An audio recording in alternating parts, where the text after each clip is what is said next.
ঝমঝমিয়ে বৃষ্টি পড়ছে, তার সাথে ঘন ঘন বাজের শব্দে যেন কেঁপে উঠছে গ্রামটা। এই বিকালের দিকেও আকাশ বেশ পরিষ্কার ছিল। তারপর সন্ধ্যের সময় কোথা থেকে যে এক ঝাঁক মেঘ এসে প্রবেশ করলো কে জানে।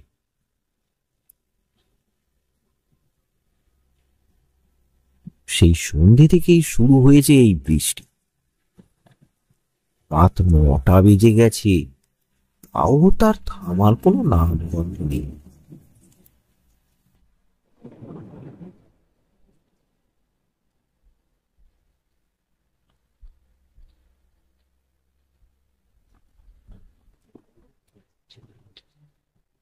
এই প্রবল বৃষ্টির মধ্যে 22 বছরের রিতেশ ঘরের দাওয়ায় বসে এক মনে তন্ত্রের বই পড়ছে।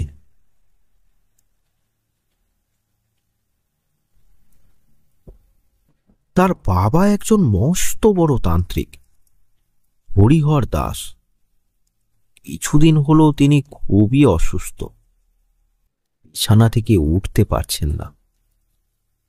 তার পাশে বসে তার সেবা করছেন তার স্ত্রী মানসী দেবী। অসুস্থ হরিহরবাবু চান এই শেষ বয়সে এসে তার সব বিদ্যা তার ছেলে রিতেশকে শিখিয়ে দিতে, কিন্তু এতদিন রিতেশের সে বিষয়ে কোনো আগ্রহই ছিল না। কিন্তু সে যখন শোনে যে সে তন্ত্রের মাধ্যমে তার বাবা হরিহরকে বাঁচিয়ে রাখতে পারবে, তারপর থেকে সে ওই তন্ত্রের বইগুলো নিয়ে বসেছে।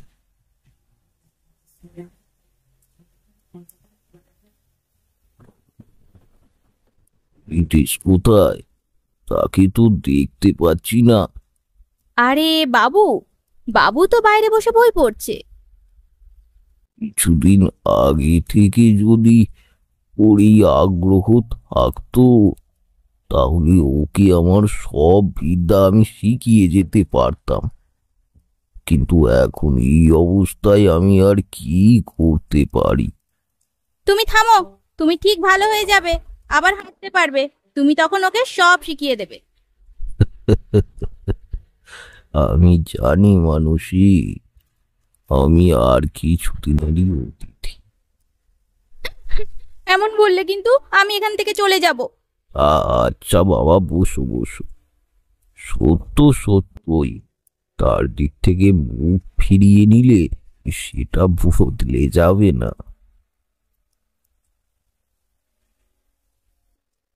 মানসী দেবী সেখান থেকে কাঁদতে কাঁদতে রান্নাঘরে চলে যান।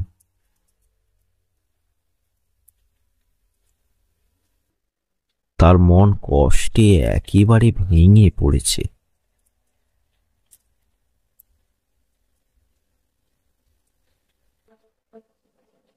বই পড়তে পড়তে রিতেশ হঠাৎ থেমে যায়।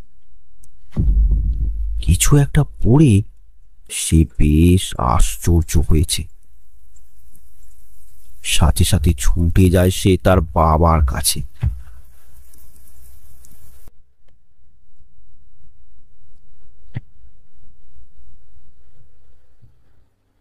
আচ্ছা বাবা, পঞ্চমুণ্ডির আসন করা কি সম্ভব? কেন সম্ভব হবে না কেন? কত জায়গায় তো এমন আসন আছে জানো। কিন্তু বাবা, এই আসনে তো একটা মানুষের মাথাও লাগবে। হ্যাঁ, তাও আবার যে সে মাথা নয়, অপঘাতে মারা যাওয়া কোনো ডোমের মাথা। এই রকম মাথা কি করে পাওয়া যাবে? যারা খুঁজতে জানে তারা সবই পায়। আচ্ছা বাবা, তুমি কোনোদিন এই সাধনা করেছো? এই সাধনা খুবই শক্ত, তাও আমি এটা করেছি একবার।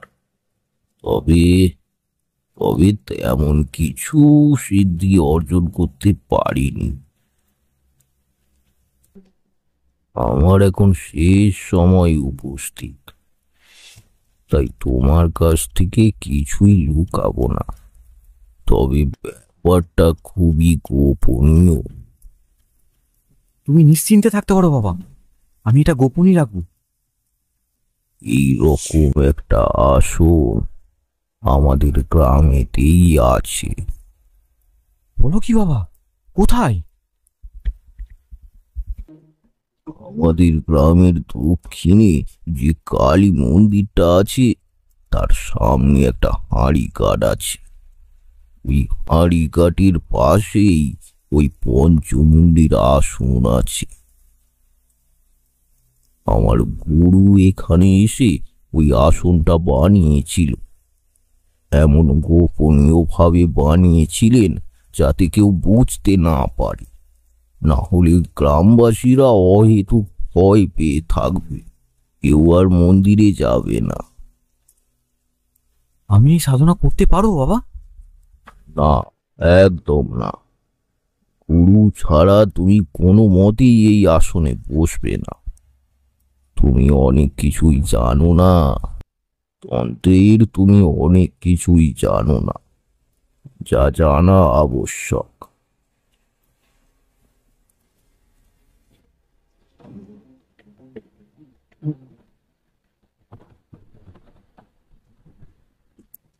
রিতেশ বাইরে চলে আসে। বাইরে বৃষ্টি এখনো সমান তালে চলছে।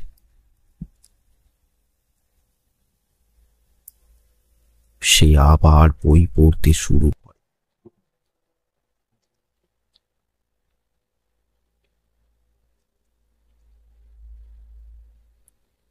পড়তে পড়তে সে হঠাৎ খুঁজে পায় পঞ্চমুণ্ডির মালার সাধনার কথা।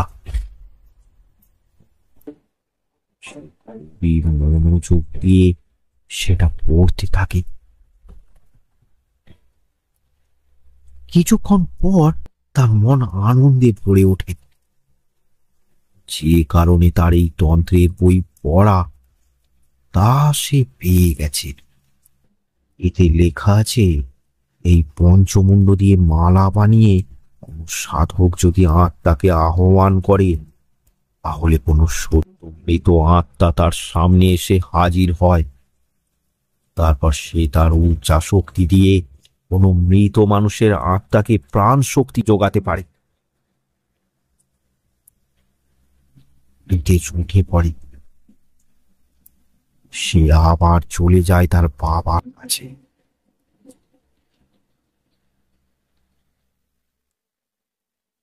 বাবা বাবা, আমি পেয়ে গেছি, আমি পেয়ে গেছি। আমি আমি পঞ্চমুণ্ডির মালা সাধনা করব। চমকে ওঠে হরিহর বাবু। এ কি বলছে তার ছেলে? তুমি এক্ষুনি ওই বইগুলো পড়া বন্ধ করো। এসব কি বলছো তুমি? তুমি জানো অনেক বড় বড় সাধক এই সাধনা করতে ভয় পায়। আত্মাদেরকে নিয়ে খেলা কি বড় ভয়ঙ্কর। এতে হিতে বিপরীত হতে বেশি সময় লাগবে না। খবরদার, তুমি এসব কথা মুখেও আনবে না। বাবা, আমি শুধু চাই তুমি বেঁচে থাকো। মৃত্যুকে কেউই আজ পর্যন্ত পরাস্ত করতে পারেনি রিতেশ। এটাকে মেনে নাও।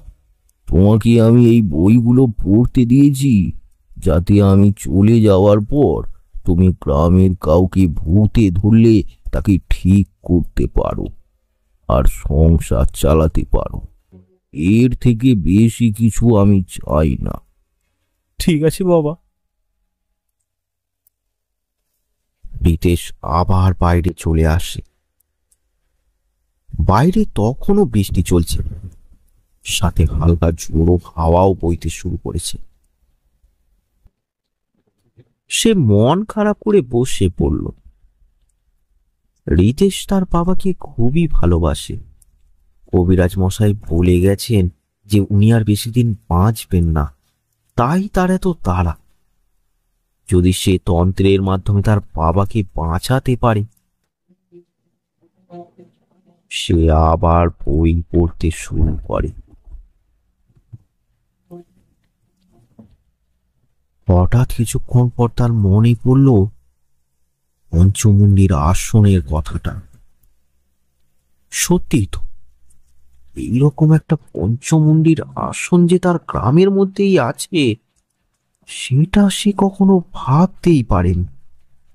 বাবার বারণ সত্ত্বেও তার মন তন্ত্রের দিকে আকর্ষিত হচ্ছে বারবার।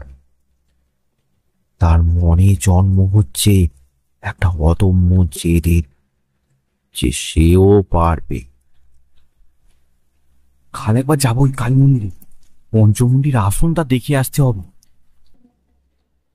রিতেশ আবার বইগুলো পড়তে থাকে।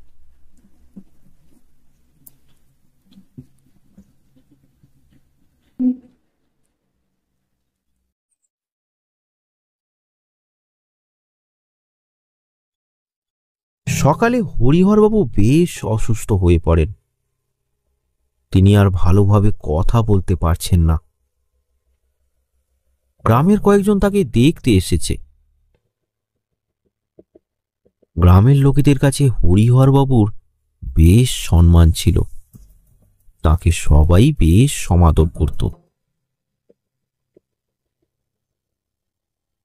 রিতেশ তার বাবার এই অবস্থা দেখে খুবই ভেঙে পড়ে। ধীরে ধীরে তার চোখের সামনে তার সব থেকে প্রিয় মানুষটা আজ ঢলে পড়ছে মৃত্যুর কোলে। তার কি কিছুই করার নেই? সে কি চুপচাপ শুধু নীরব দর্শক হয়ে থেকে যাবে? না, কখনো না।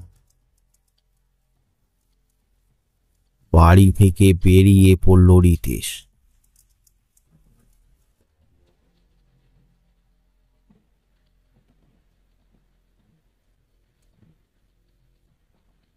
তার চোখে মুখে ফুটে উঠেছে তন্ত্রের খিদে।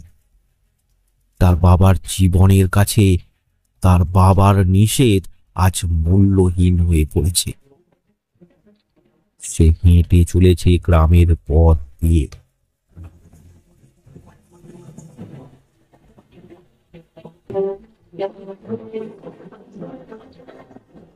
মন্দিরটা গ্রামের একদম শেষ প্রান্তে। মাঠ ঘাট পেরিয়ে হেঁটে চলেছে সে।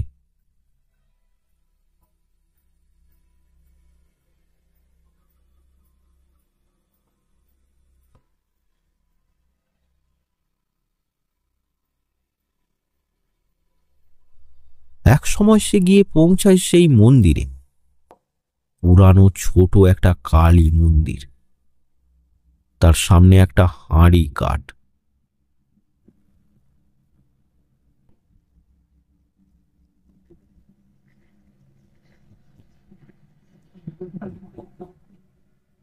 কিন্তু পঞ্চমুণ্ডির আসন যে কোথায় সেটা সে দেখতে পাচ্ছে না।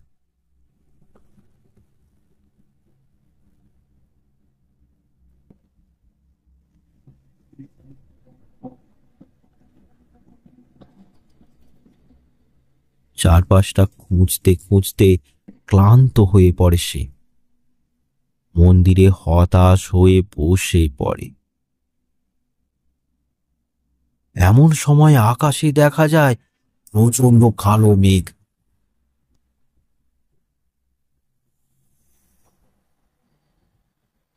সাথে সাথেই শুরু হয়ে যায় প্রবল বৃষ্টি। রিতেশ মন্দিরের ভেতরে চলে যায়।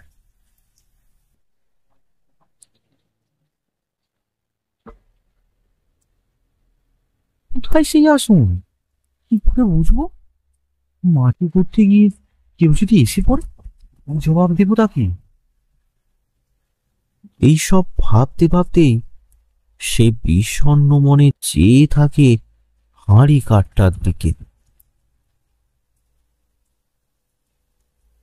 কিছুক্ষণ পর হঠাৎ সে লক্ষ্য করে হাঁড়ি কাঠের ঠিক পাশে সাদা মতো কি একটা চকচক করছে।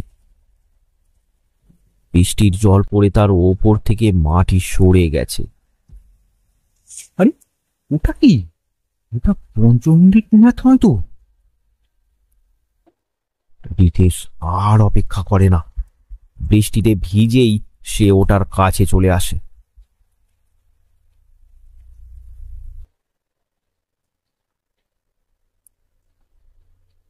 তারপর তার উপর থেকে কিছুটা মাটি সরিয়ে সে বুঝতে পারে যে তার ধারণাটাই ঠিক। ওটা একটা সাপের মাথার খুলি। উৎফুল্ল হয়ে ওঠে রিতেশ। তার মানে এরই পাশে আছে বাকি মুন্ডুগুলো। এ কাজ রাতেই করতে হবে। দিনের বেলায় কেউ যদি দেখে ফেলে মুশকিল হয়ে যাবে। রিতেশ সেই সাপের মুন্ডুটা মাটি চাপা দিয়ে দেয়। বৃষ্টি এখন থেমে গেছে। সে তার ঘরে ফিরতে থাকে।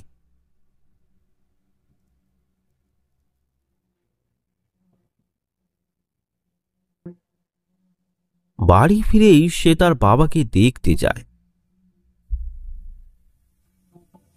তার বাবার মুখের দিকে তাকাতেই তার দু চোখ জলে ভরে ওঠে, কিন্তু সে তার মাকে দেখতে পায় না। চোখ মুছে ঘরের বাইরে বেরিয়ে আসে রিতেশ। মা, ও মা, কোথায় তুমি? এই তো বাবা, আমি জল আনতে গিয়েছিলাম। বলো রে বল, বলো রে বল, বলো রে হরি বল, বলো রে হরি বল, হরি বল। এমন সময় তারা দেখে তাদের ঘরের পাশ দিয়ে চলেছে একটা শবযাত্রা। বলো রে হরি বল, বলো রে হরি বল, বলো রে হরি বল, বলো রে হরি বল,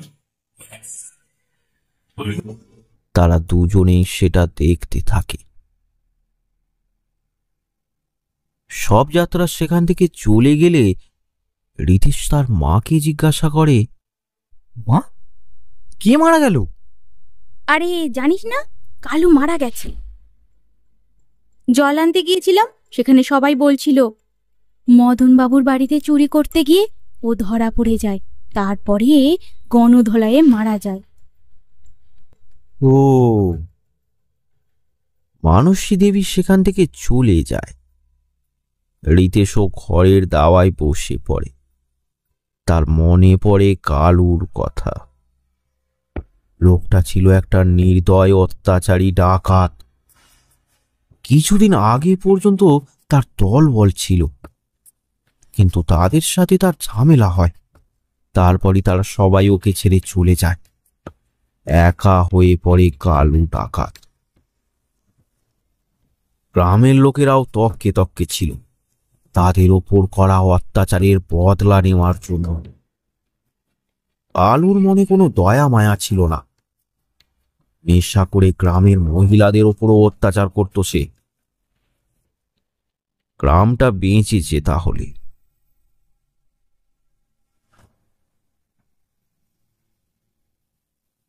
সন্ধ্যা হয়ে গেছে।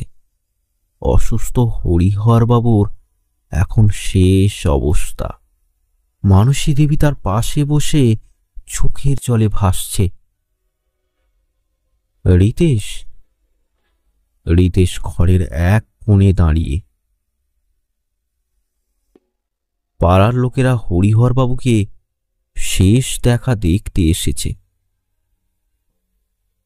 রিতেশের মা, ওনার মুখে একটু গঙ্গা জল দাও, মনে হয় রাত পোহাবে না। কাঁদতে কাঁদতে মানসী দেবী গঙ্গা জল নিয়ে এলো। তারপর হরিহর বাবুর মুখ খুলে একটু গঙ্গা জল খাইয়ে দিল মানসী দেবী। বাবা রিতেশ, বাবার মুখে একটু জল দাও বাবা। রিতেশও এগিয়ে এলো। বাবার মুখে গঙ্গা জল দিল সে।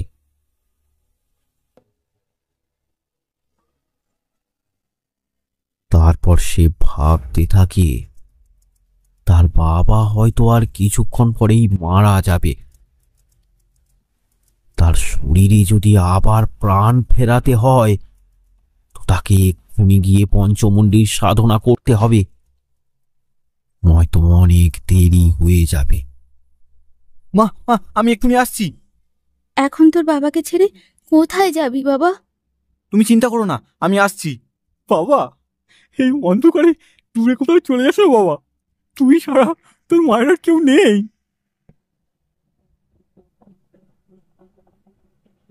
বাড়ি থেকে বেরিয়ে পড়ে রিতেশ।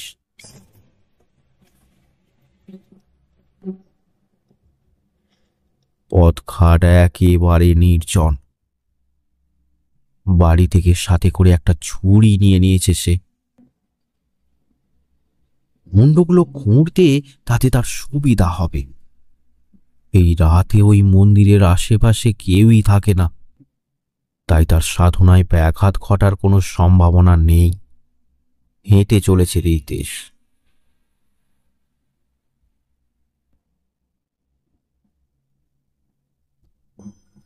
মাঝে মাঝে তার মনে পড়ে তার বাবার নিষেধের কথা। তার বুকটা তখন ভয়ে কেঁপে ওঠে।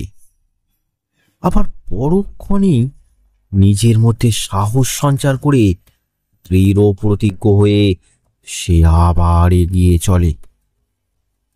তার বাবাকে তাকে বাঁচাতে হবেই। তাতে যদি তার জীবন চলে যায়, এতে তার কোনো দুঃখ নেই।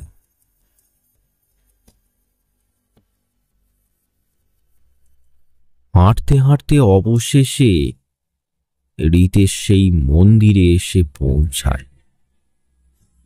দূর থেকে ভেসে আসছে শেয়ালের ডাক।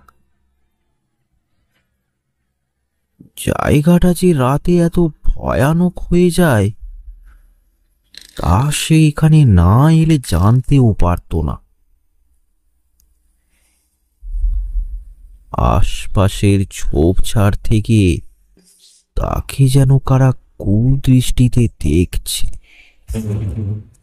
উঠখাট, মচমচ, কত রকমের সব অস্বাভাবিক শব্দ চারিদিক থেকে তার কানে আসছে।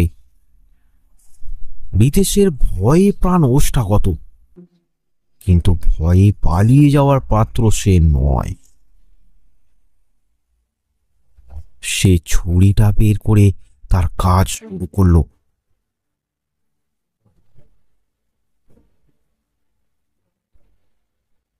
একটা দুটো করে 5টা মুন্ডই সে খুঁজে পেল।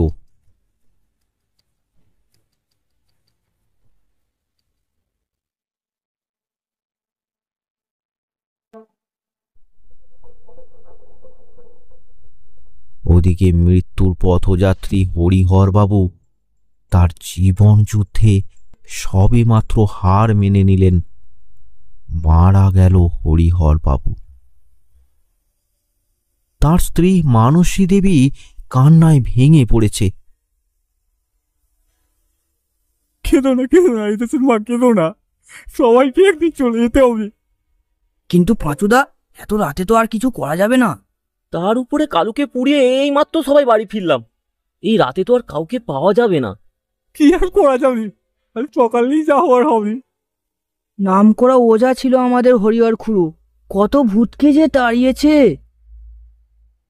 হ্যাঁ, তাই তো শত্রুও বেশি গভীর নয়। রাতে দিতে এসব কাজ না করাই ভালো। বৌদি, বৌদি তুমি শান্ত হও। তুমিও ভেঙে পড়লে রিতেশকে দেখবে কি? আমরা এখন আসি, কাল ভোরবেলা চলে আসবো। কিন্তু কিন্তু আমার রিতেশ কই? দেখো, দুঃখে হয়তো কোথাও বসে কাঁদছে। বাবাকে খুব ভালোবাসতো তো ছেলেটা। তোমরা তোমরা ওকে দেখলে একটু ডেকে দিও। ও ও তোর বাবাকে আর দেখতে পাবে না। আজ আজ রাতটা অন্তত ও একটু ওর বাবার সাথে কাটাক। রবি বাইরে থেকে একটা তুলসী গাছ এনে হরিহরবাবুর মাথার সামনে রেখে দিল।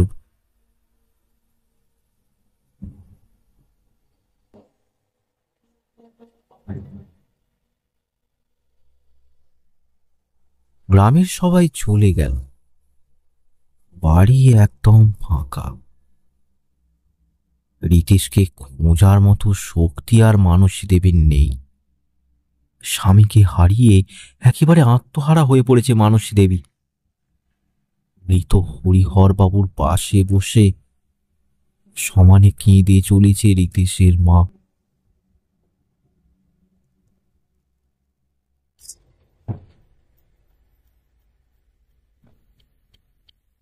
এদিকে রিতেশ মুন্ডগুলোকে সাজিয়ে সেগুলোতে তার শরীরের রক্ত লাগিয়ে দেয়। তারপর সেই রক্ত দিয়ে নিজের কপালে একটা টিকা লাগায়। নিজের ধুতির কিছুটা ছিঁড়ে পঞ্চমুণ্ডের মালা তৈরি করে।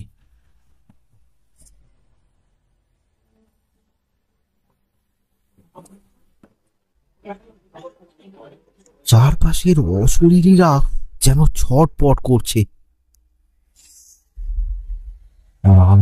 শব্দ করে তারা রিতেশকে ভয় দেখাতে থাকে।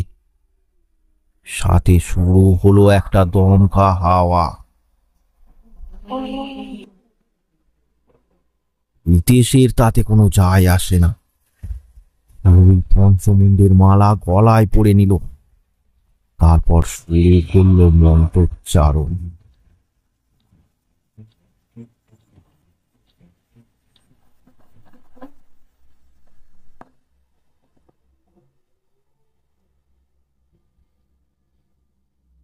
হঠাৎ মেঘ গর্জে উঠল, প্রবল বৃষ্টি নামল।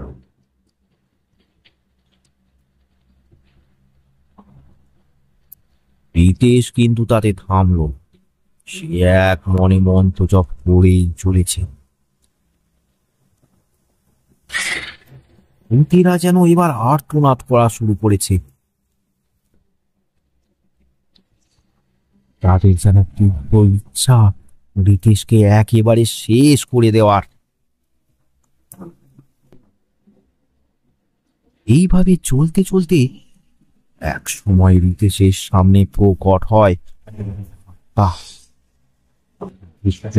একেবারে চমকে উঠল যে এ যে কালু ডাকাত।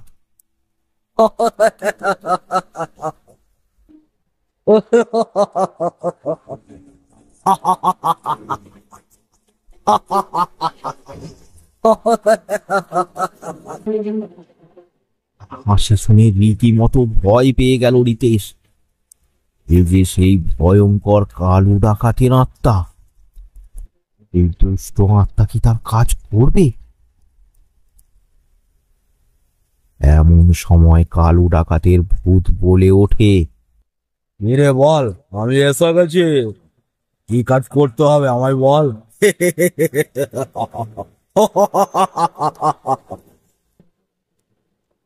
কালুর এমন কথা শুনে রিতেশ একটু চমকে যায়।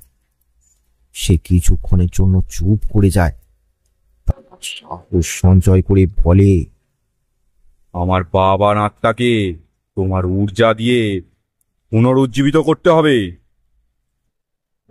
তুমি সদ্য মৃত আত্মা, তোমার দ্বারা এটা করা সম্ভব। হ্যাঁ হ্যাঁ, আমি সব পারবো, তুমি কোনো চিন্তা করো না।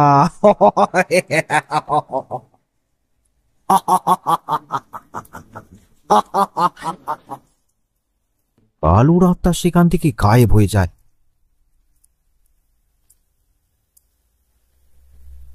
রিতেশ তার পঞ্চমুণ্ডীর মালার সাধনা করে ওই কালুর আত্মাকে উচ্চ ক্ষমতার অধিকারী করে দিয়েছে। কিন্তু ওই দুষ্টু আত্মা কি তার কথা মতো কাজ করবে? এসব ভাবতে ভাবতে রিতেশ তার মালাটা খুলে একটা ঝোপের মধ্যে লুকিয়ে রাখে।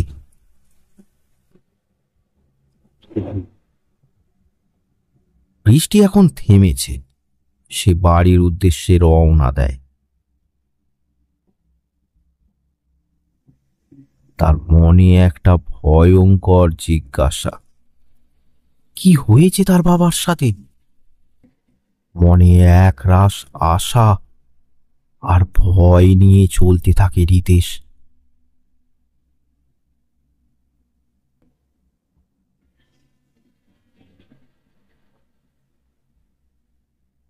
রাত তখন আর বেশি বাকি নেই।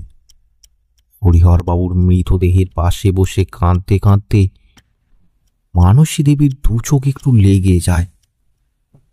চারিদিকে একেবারে নিস্তব্ধ, নিঝুম। হঠাৎ মৃত হরিহরবাবু একটু নড়ে উঠল।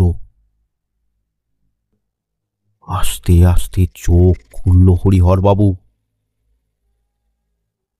তারপর বিছানা থেকে উঠে বাইরে বেরিয়ে যায় মৃত হরিহরবাবু।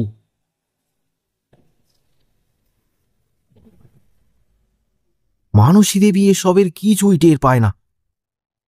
টের পেলেও হয়তো এমন ভুতুড়ে ঘটনা দেখে অজ্ঞান হয়ে যেত।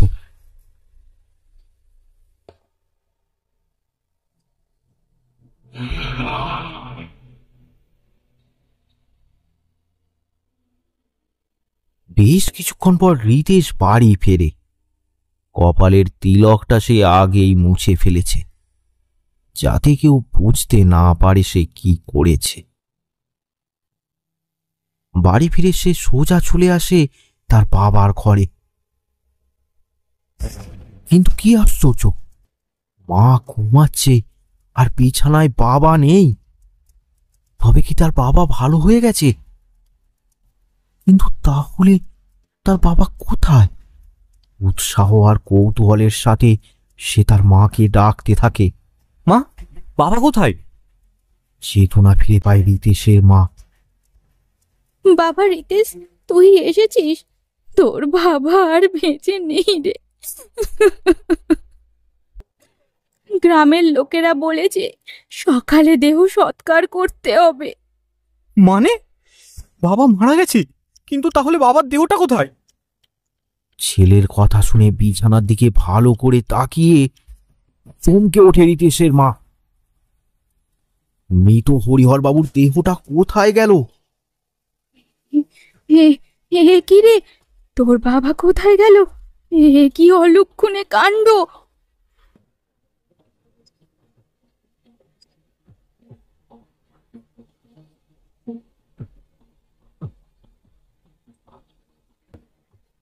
রিতেশ বাইরে বেরিয়ে তার বাবাকে খুঁজতে থাকে।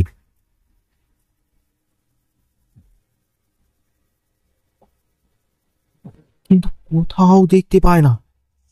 সে মনে মনে ভাবে তার বাবা হয়তো সত্যি বেঁচে উঠেছে, কালো রাতটা তার কাজ করেছে। কিন্তু সে কিছুতেই বুঝতে পারে না তার বাবা কোথায়। চিন্তিত হয়ে ঘরের দাওয়ায় বসে পড়ে সে। সকাল হয়ে গেছে। তার মা বাইরে বেরিয়ে এসে বলে, কি রে, তোর বাবাকে পেলি? না মা, আশেপাশে কোথাও নেই। ভূতেরাই তুলে নিয়ে গেছে তোর বাবাকে। এখন কি হবে রে?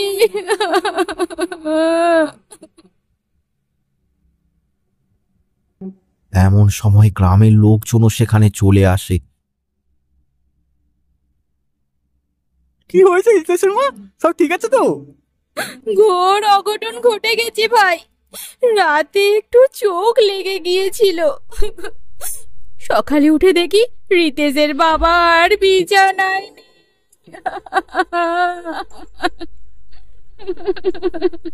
বলো কি, তুমি ছুঁয়ে বসেছিলে না? কি জানি, ঘুমিয়ে পড়লে কি আর কোনো জ্ঞান থাকে? আশপাশটা খুঁজে দেখেছো ভালো করে? হ্যাঁ, আমি খুঁজলাম, কিন্তু কোথাও খুঁজে পেলাম না। এখন কি হবে? কি আবার হবে? ভূতে তুলে নিয়ে গেছে তোর বাবাকে। কি অমঙ্গলে কাণ্ড গো! চলো চলো, সবাই মিলে এদিক ওদিক একটু খুঁজে দেখি। ভূতে যে তার কি হাল করেছে কে জানে। হ্যাঁ হ্যাঁ হ্যাঁ হ্যাঁ হ্যাঁ, চলো চলো চলো। বৌদি, তুমি ভয় পেও না, আমরা দেখছি। গ্রামের লোকেদের সাথে রিতেশও বেরিয়ে পড়ে তার বাবাকে খুঁজতে। তারা সবাই আলাদা আলাদা দিকে দিকে খুঁজতে থাকে।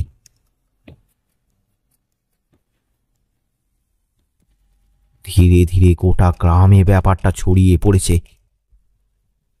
গ্রামের সব লোকেরাও আতঙ্কে এদিক ওদিক দেখতে থাকে যে তার ঘরের মধ্যেই কোথাও নেই তো হরিহরবাবুর মৃতদেহ। গোটা গ্রামে হুলুস তুলুস পড়ে যায়। এই রকম ঘটনা আগে কখনো ঘটেনি। পাঁচু আর বিনয় একসাথেই খুঁজছিল হরিহরবাবুর মৃতদেহ। বিনয়, বিকেল তো হয়ে গেল, এখনো মোড়া পাওয়া গেল না। তাই তো গো পাঁচুদা, মাঠ ঘাট জঙ্গল সবই তো খুঁজলাম। নিশ্চয়ই মোড়া সে বসেছিল না রিতেশের মা, তাই এই অবস্থা। আর কি করা যাবে, এরকম তো কোনোদিন শুনিনি যে মোড়া উধাও হয়ে যায়। কি আর করা যাবে, খুঁজবো, চলো ওই দিকটা যাই।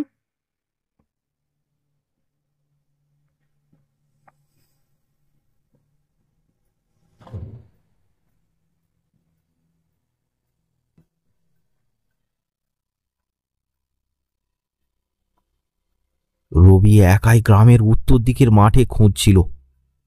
খুঁজতে খুঁজতে ক্লান্ত হয়ে সে একটা গাছের নিচে বসে পড়ে।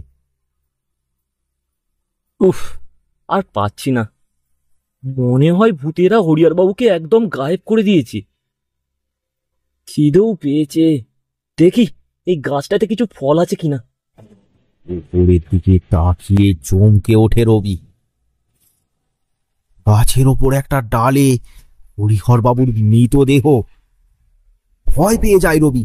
এই ফাঁকা মাঠের মধ্যে সে একা, কি জানি কি হবে। ভয় পেয়ে দৌড় দেয় রবি।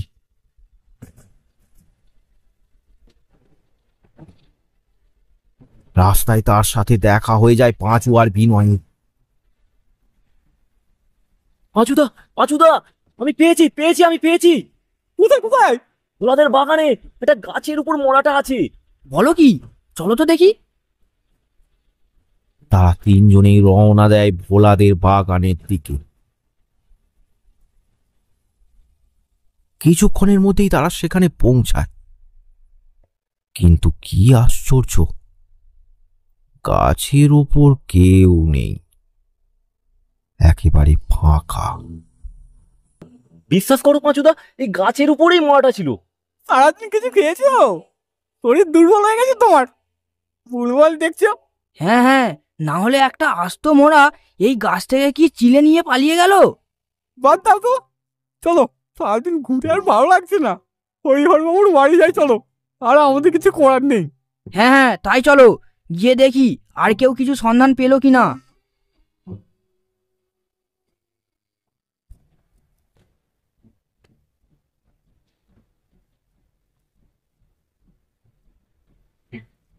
তারা সবাই পৌঁছল হরিহরবাবুর বাড়ি। তখন অন্ধকার হয়ে গেছে। রিতেশ আর তার মা দাওয়ায় বিষণ্ণ মুখে বসে আছে। রিতেশের মা, মোড়া তো পাওয়া গেল না, জানি না পরে কি হবে। খোঁজার তো কম চেষ্টা করিনি আমরা। তুমি চিন্তা করো না, যদি কয়েকদিনের মধ্যে দেহটা পাওয়া যায় আমরা শর্টকাট করে দেবো। আমরা এখন আসি। সবাই চলে গেল। রিতেশ এবার খুব ভয় পেয়ে যায়। ওই কালুর আত্মা ফাঁকা শরীর পেয়ে নিশ্চয়ই তার কবজা জমিয়েছে। কে জানে এবার ওই দুষ্ট আত্মা কি করবে। তার বাবার নিষেধের কথা বারবার তার মনে পড়ে। সে কি করেছে কে জানে। এরপর তাদের জন্য কত ভয়ঙ্কর পরিস্থিতি অপেক্ষা করছে।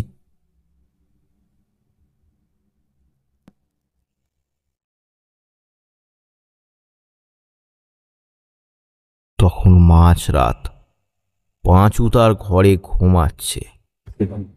হঠাৎ বাইরে একটা তুম করে শব্দ হতে তার ঘুম ভেঙে যায়।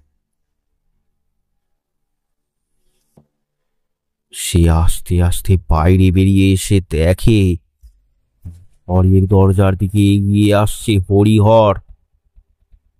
তার জামা কাপড় ছেঁড়া, কাদা মাখানো।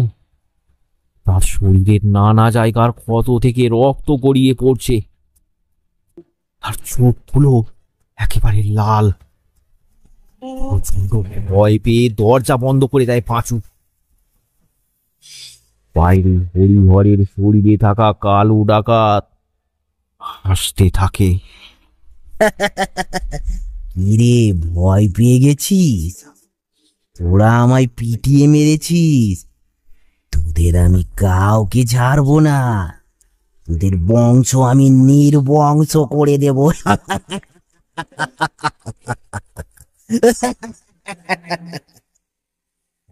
এই বলে ঘরের দরজায় জোরে জোরে ধাক্কা মারতে থাকে। ঘরের ভেতরে পাঁচু এবার ভয়ে রাম নাম জপ করতে থাকে। রাম রাম রাম রাম রাম রাম রাম রাম রাম রাম রাম রাম রাম রাম রাম রাম রাম। এদিকে কালু দরজা খুলতে না পেরে পাঁচুর মুরগির খাঁচা থেকে দুটো মুরগি বের করে খেতে খেতে সেখান থেকে চলে যায়। দরজার ফাঁক দিয়ে এসব দেখে ভয়ে কাঁপতে থাকে পাঁচু।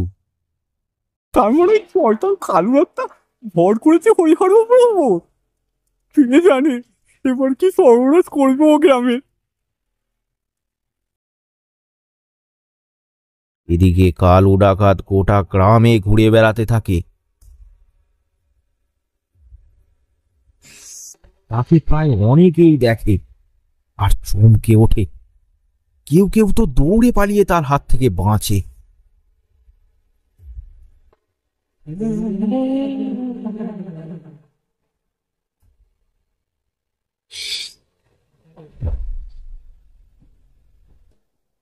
কালু ডাকাত এবার এসে পৌঁছায় রিতেশের বাড়ি।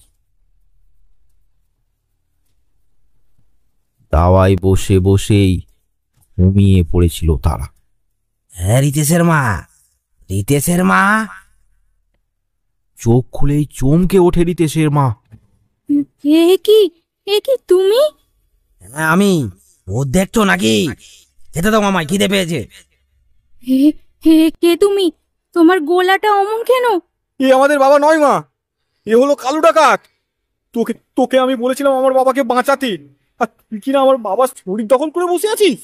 হ্যাঁ হ্যাঁ আমি কালু, একদম কথা বলবি না, না হলে তোদের আমি সবাইকে মেরে ফেলবো। এমন তাজা শরীর পেয়ে আমি ছেড়ে দেবো? আমাকে কি তোরা বোকা পেয়েছিস নাকি? হ্যাঁ, আমার সাধনার বলে তুই এই ক্ষমতা পেয়েছিস। এতটুকু এতটুকু কৃতজ্ঞতা নেই তোর মনে?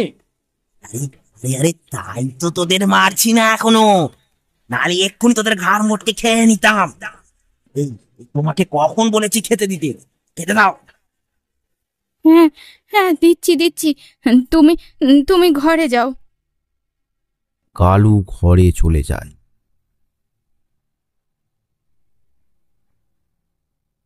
মানসী দেবী নিজের আড়ষ্ট ভাব কাটিয়ে ঘরে যা ছিল তাই সে তাকে খেতে দেয়। তারপর তার ঘরের দরজায় বাইরে থেকে একটা তালা মেরে দেয়। কালু খেতে এত ব্যস্ত থাকে যে সে ভুনাক্ষরেও এই ব্যাপারটা টের পায় না। ছি রিতেশ, ছি! তুই তোর বাবার বারণ করা সত্ত্বেও এই কাজ করেছিস। দেখ দেখ, তোর জন্য আজ গোটা গ্রামটা বিপদে। চুপ করে থাকে রিতেশ। কি করবে সে কিছুই বুঝতে পারে না।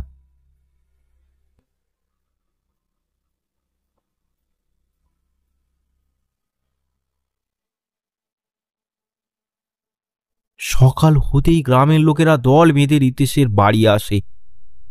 তাদের সাথে রাতে ঘটা সব ঘটনা খুলে বলতে থাকে। সব শুনে রিতেশের মা বলে, তোমরা জানো না এসবের জন্য রিতেশ দায়ী। ওই পঞ্চমুণ্ডী মালার সাধনা করে আত্মাকে আহ্বান করেছে। ছি ছি ছি ছি রিতেশ, তোমার জন্য সারা গ্রাম বিপদে। কে জানে ওই আত্মা এখন কোথায়? রিতেশ ভয়ে ভয়ে বলে, ওই আত্মা এখন এই ঘরে আছি। গ্রামের লোক তো রীতিমতো ভয় পেয়ে যায়। হ্যাঁ, বলো কি রিতেশ, ওই আত্মা এখন তোমাদের এই ঘরে? ও ও তোমাদের কোনো ক্ষতি করে দিতে পারে তো? আমি ওই ঘরের দরজায় তালা লাগিয়ে দিয়েছি। তখনই ওই ঘর থেকে শোনা যায় একটা ভয়ঙ্কর চিৎকার। এই এই কে রে, কে রে দরজায় তালা দিয়েছিস? কারা আবার বাইরে কথা বলি? হ্যাঁ, তোরা আমাকে পিটিয়ে মেরেছিস। আমি কাউকে ছাড়বো না। দরজা খোল, দরজা খোল। এবার কি হবে? রিতেশ, এটা তুমি কি করেছো দেখো। গ্রামের লোক রিতেশকে দোষারোপ করতে থাকে। রিতেশ চুপ করে ভাবতে থাকে যে কি করা যায়। তার ভুলে যখন কালুর আত্মা তার বাবার শরীরে প্রবেশ করেছে, এই তাণ্ডব চালাচ্ছে, তখন তাকেই তার মোকাবিলা করতে হবে। কিন্তু কিভাবে? গ্রামের সব লোক আলোচনা করতে থাকে কিভাবে তারা এই বিপদ থেকে মুক্তি পাবে। কি করা যায় বিনয়? ও তো যে কোনো সময় ঘর থেকে বেরিয়ে পড়ে দরজা ভেঙে। আচ্ছা, ওকে যদি আমরা সবাই মিলে মেরে দিই? না, ও আগেই মারা গেছে, ওর তাতে কিছুই হবে না, আত্মার মরণ নেই। রিতেশ যে এরকম একটা বোকার মতো কাজ করবে তা আমরা মোটেও ভাবিনি। ছাড়ো না, ওর বাবাকে খুব ভালোবাসতো তো, তাই ও না জেনে এসব করে ফেলেছে। এখন কি করা যায় তাই বলো। কাউকে কিছু করতে হবে না। এর শুরু যখন আমি করেছি, এর শেষও আমি করব। হঠাৎ ঘরের দরজা ভাঙার মর্মর শব্দ। কালু দরজা ভেঙে ফেলেছে।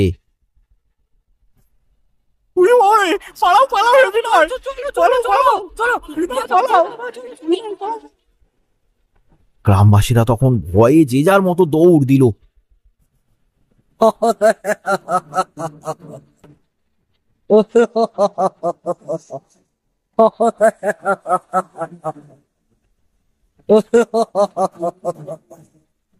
ভয়ঙ্কর হাসি হাসতে হাসতে বাইরে বেরিয়ে এলো কালু। রিতেশ আর তার মা সেখান থেকে পালালো না। তারা যাবে কোথায়? সৌভাগ্যক্রমে কালু বাইরে বেরিয়ে তাদের দিকে গুরুত্ব দিল না। সে হন হন করে হেঁটে বেরিয়ে গেল বাইরের দিকে।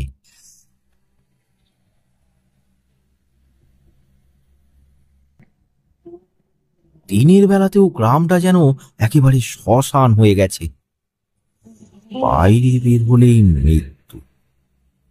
বাইরে ঘুরে বেড়াচ্ছে তাদের জমকালো ডাকাত।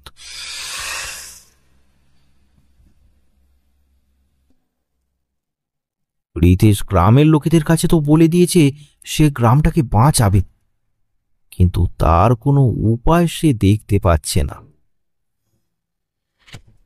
সন্ধ্যা হয়ে গেছে। রিতেশ ঘর থেকে বের হয়। কোথায় যাচ্ছিস বাবা? যেখান থেকে এই ঘটনা শুরু হয়েছিল, সেই কালী মন্দির। সেখানে গিয়ে তুই কি করবি? জানি না।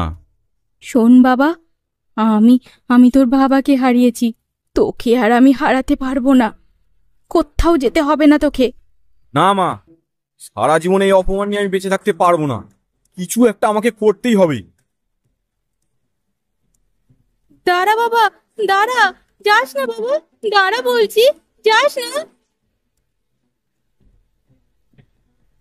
রিতেশ তার কোনো কথাই শুনে না। সে এগিয়ে চলে তার গন্তব্যে।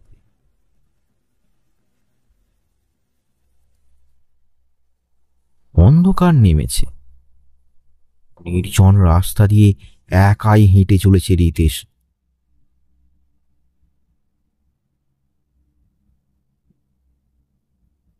হঠাৎ তার কানের সামনে কেউ যেন বলে ওঠে,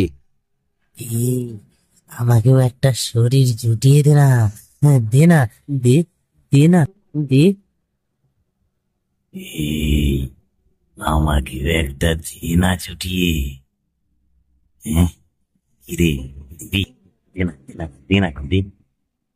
আমাকেও একটা শরীর জুটিয়ে দে না, দে, দে না, দে না। এমন করিস না, দিয়ে যা একটা শরীর দিয়ে যা। এমন করিস না, শরীর দিয়ে যা। একটা নয়, অনেক ভূত যেন চারপাশে ঘোরাফেরা করতে থাকে তার। তারা সবাই রিতেশের কাছে শরীর চাচ্ছে। রিতেশের ভয়ে হাত পা একেবারে ঠান্ডা হয়ে গেছে। তাও সে কোনো দিকে কান নাড়িয়ে হেঁটে চলেছে।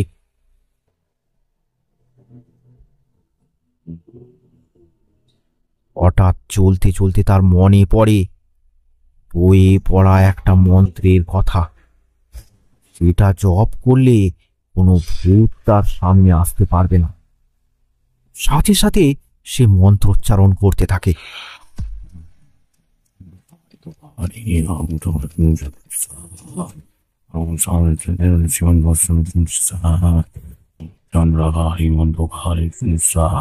কিছুক্ষণ পর সে দেখে তার চারপাশে ঘুরতে থাকা কালো ছায়াগুলো আস্তে আস্তে অদৃশ্য হয়ে যায়।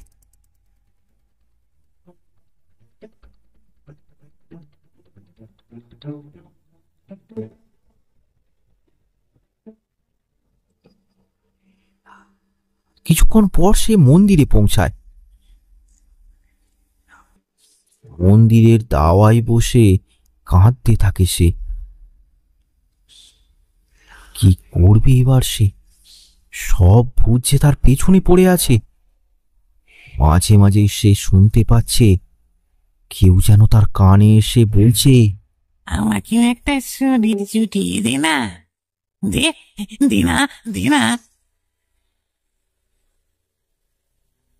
এই আমাকে একটা শরীর দিয়ে দে না, দে দে না। কেন যে আমি বাবার বারণ অমান্য করেছিলাম। ওদিকে কালু ডাকাত গ্রামে তাণ্ডব চালাচ্ছে। লোকেদের হাঁস মুরগি ধরে ধরে খেয়ে নিচ্ছে। পাগলের মতো হাসছে আর বলছে, কেউ তোরা বাঁচবি না।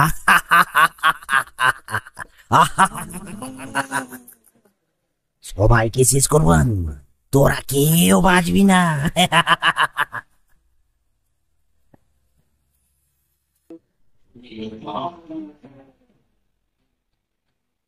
রিতেশ বসে কাঁদছে। হঠাৎ একটা দমকা হাওয়া বইতে শুরু করল। কিছুক্ষণ পর রিতেশের সামনে এসে উপস্থিত হলো একজন তান্ত্রিক।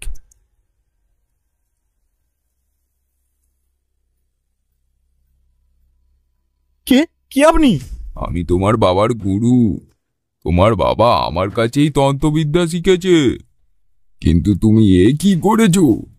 আমার মস্ত বড় ভুল হয়ে গেছে। আমি বুঝতে পারিনি যে এমনটা হয়ে যাবে। তোমার বাবা তোমাকে নিষেধ করেছিল না? আমার বাবাকে আমি শুধু জীবিত দেখতে চেয়েছিলাম। জীবনের চরম সত্য হলো মৃত্যু। তাকে জয় করা যায় না। বৃথা চেষ্টায় তুমি গ্রামটাকে বিপদে ফেলেছো। এখন এখন আমি কি করব? তোমার এখন একটাই কাজ, পঞ্চমন্ডির মালাটা নষ্ট করে নদীর জলে ভাসিয়ে দাও। বাকি বিধি আমি করে দিয়েছি। ওই কালু ডাকাত আর তোমার বাবার শরীরে প্রবেশ করতে পারবে না। আচ্ছা তাই হবে। তান্ত্রিক অদৃশ্য।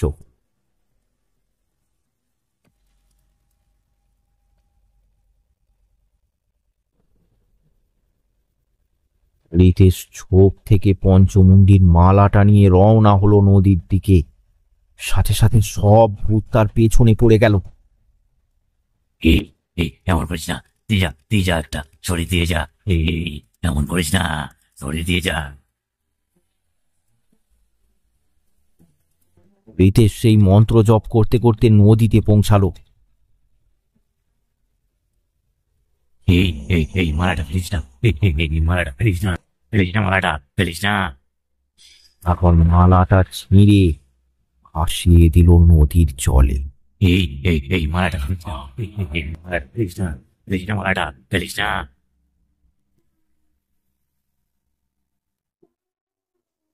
সাথে সাথে তার বাবার দেহটা মাটিতে লুটিয়ে পড়ল। কালু ডাকাতের আত্মা আর তার দেহে প্রবেশ করতে পারবে না। রিতেশ গ্রামে ফিরে গিয়ে দেখল গ্রামবাসীরা তার বাবার দেহের চারপাশে জড়ো হয়েছে। রিতেশ বলল, আর কোনো চিন্তা নেই, আমার বাবার শরীর এখন মুক্ত, আর কোনো ভয় নেই। গ্রামের লোকেদের আতঙ্ক কেটে গেল। তারা সবাই মিলে শ্মশানে গিয়ে হরিহরবাবুর শেষ কৃত্য সম্পন্ন করতে লাগলো। শ্মশানে তার বাবার চিতা জ্বলতে দেখে রিতেশ ভালোভাবেই বুঝতে পারে মৃত্যুই সত্য। তাকে আটকাতে গেলে হিতে বিপরীত হয়। আরো ভয়ানক গল্প পেতে আমাদের চ্যানেলটি সাবস্ক্রাইব করুন আর কমেন্ট করে জানাতে ভুলবেন না গল্পটি কেমন লাগলো। কমেন্ট করে পাশে থাকুন। Bangla cartoon hub.